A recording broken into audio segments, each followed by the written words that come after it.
So me and my family made a quick trip out to Southern California, and I got to stop by the YT Mill. Alrighty, I'm on board the 2020 Jeffsy CF comp, pedaling up this really steep little access road to a trail, and definitely liking the pedaling position though. Seat angle's nice and steep. Bike is really responsive to power, which is cool. Feels pretty awesome so far. The NX kind of sucks. It's not very crisp, but other than that, it's pretty awesome. The guys at YT Mill are pretty cool. It's a super impressive shop. I mean, it's unlike any other bike store I've ever been in. It's clean. It's really artistic, marketed super well. Not a bad day in February. This is car crash. Hopefully that doesn't mean bike crash. So just as a point of reference, I own a 2018 CF Jeffsy. I love the bike. It's been super awesome. I put probably 1,500 miles on it. So getting on the 2020 was definitely a bit of an experience because they've clearly redesigned all the geometry.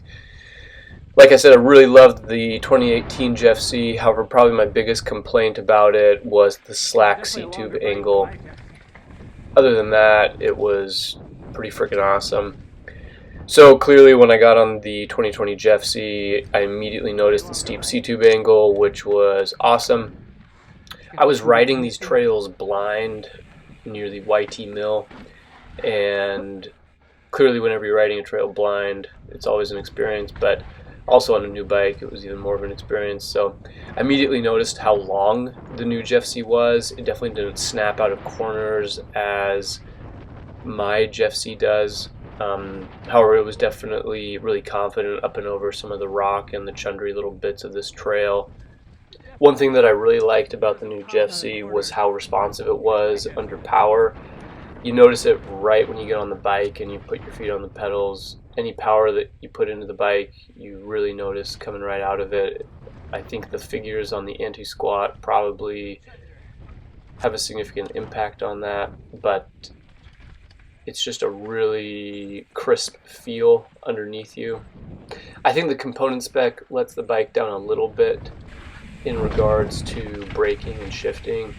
The guides aren't bad, but they definitely don't have quite as much bite as some of the other brakes on the market.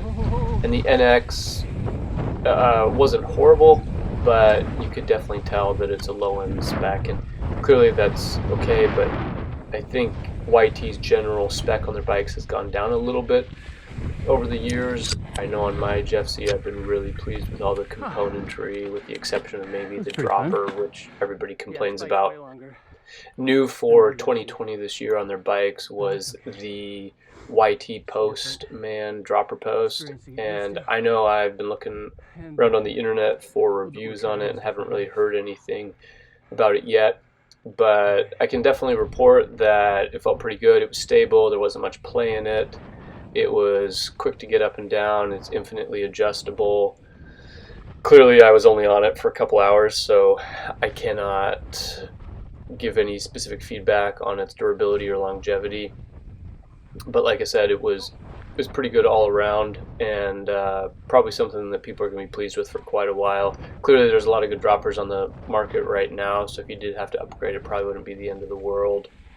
Hopefully you guys have liked this little review. If you have any questions, just let me know in the comments below, and happy trails.